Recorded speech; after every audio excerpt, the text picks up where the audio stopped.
Justifying circumstances, Article 11. Number 1. Anyone who acts in defense of his persons or rights provided that the following circumstances concur.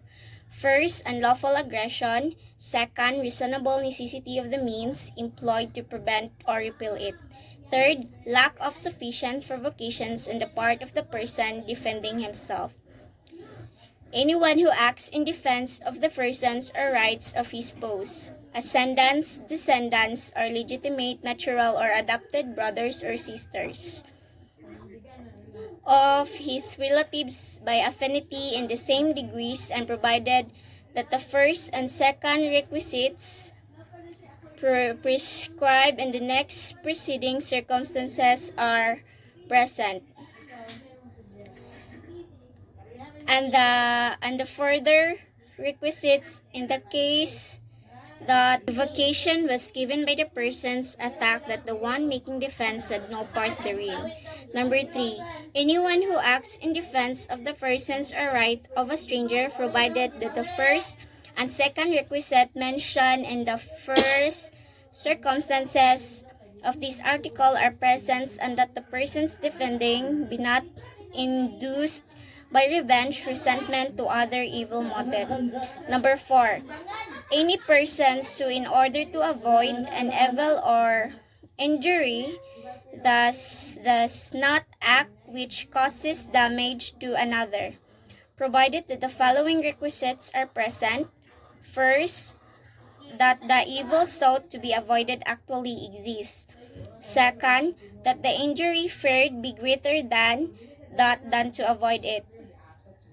Third, that there be no other practical and less harmful means of preventing it. Number 5. Any persons who acts in the fulfillment of a duty or in lawful exercise of a right or offense. Number 6.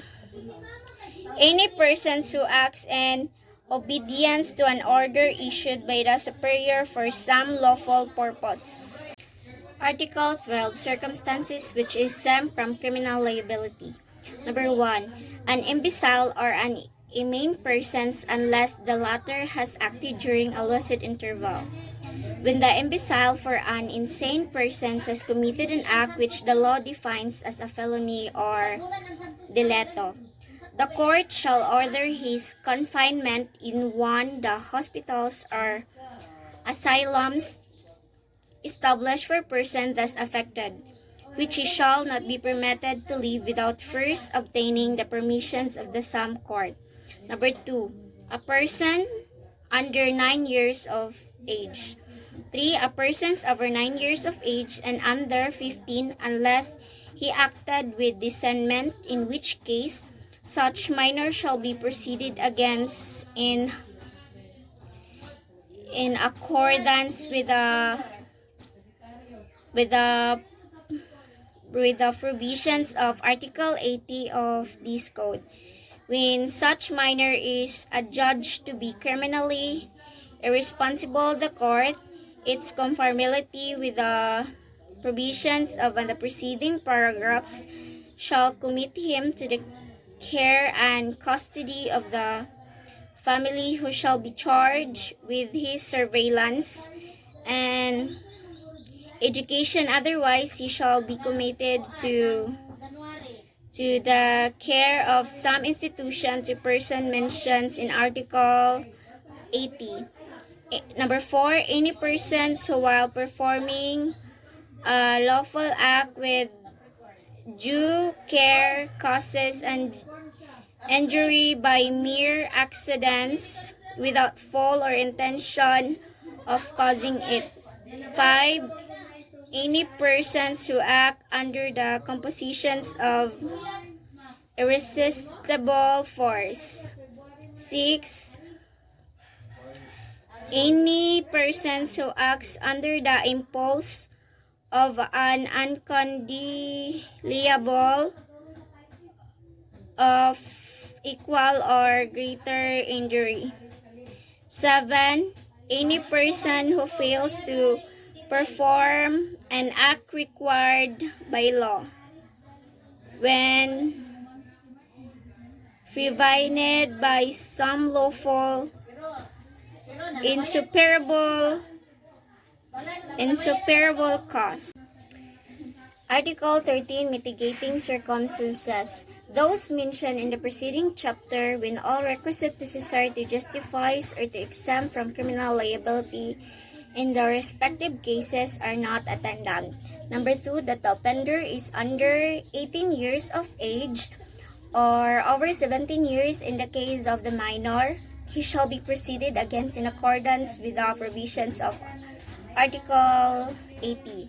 Number 3, that the offender had no intentions to commit to so grave a wrong as that committed. Number 4, that the sufficient provocations or threat on the part of the offended party immediately preceded the act. Number 5, that the act was committed in the immediate vindications of a grave offense to the one committing the felony or delito, his spouse, ascendants, or relatives by affinity within the same degrees. Number 6, that of having acted upon impulse so powerful as naturally to have reduced passions of obfuscation.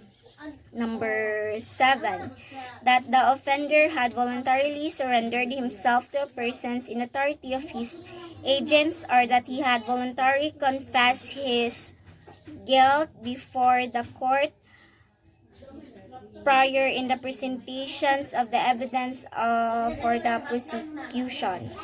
Number 8, that the offenders is deaf and dumb, blind, or otherwise suffering some physical defect which thus restricts his means of action, defense, or communications with his fellow beings.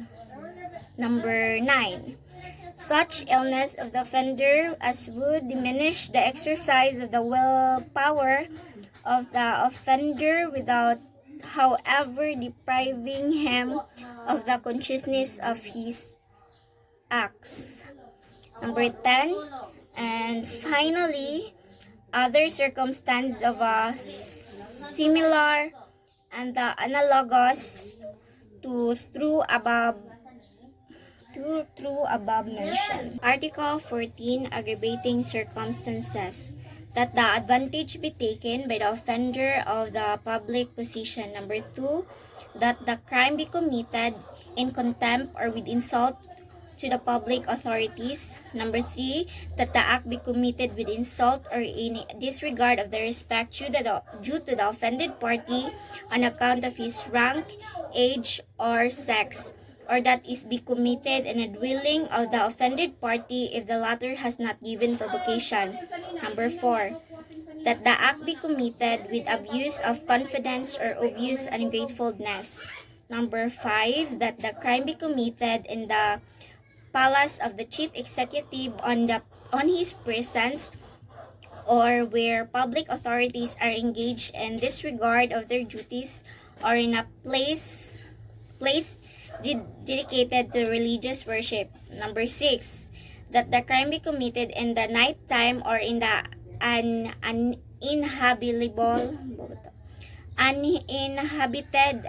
uninhabited place or in the ban whenever such circumstances may facilitate the commission of the offense.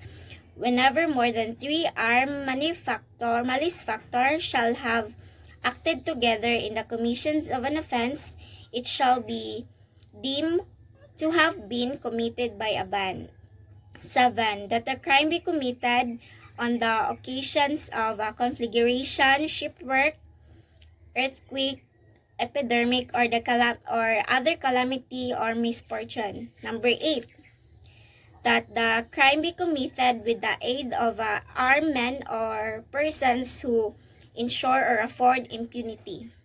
Number 9, that the accused is a recidivist. A recidivist is one who, at the time of his trial for one crime, shall have been previously convicted by final judgment of another crime, embraced in the same title of this code.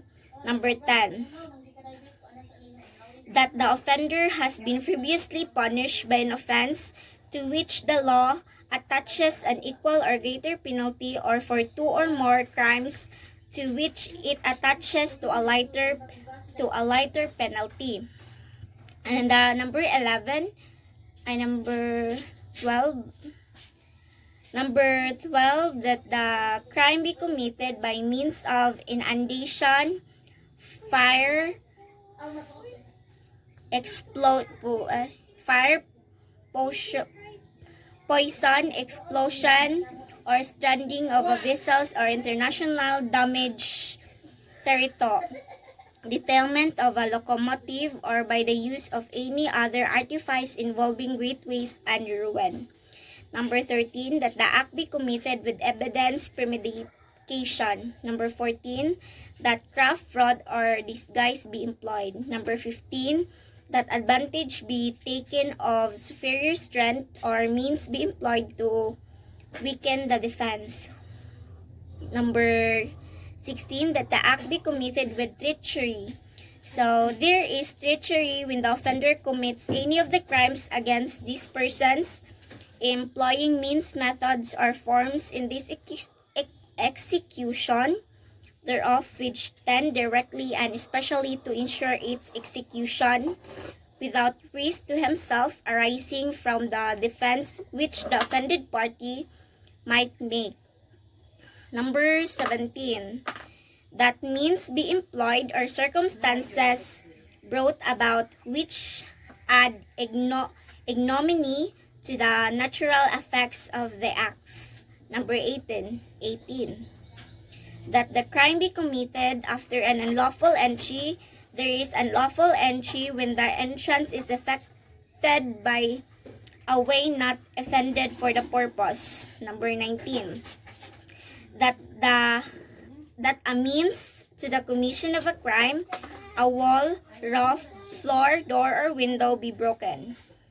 Number 20, that the crime be committed with the aid of persons under 15 years of age or by means of motor vehicles, airship, and other similar means. 21, that the wrong done in the commissions of the crime be deliberately aggravated by causing and other wrong not necessary.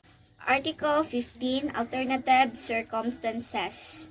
Article 15, their concept, alternative circumstances are those which must be taken into consideration as aggravating or mitigating according to the nature and effects of the crime and the either conditions of attending this commission.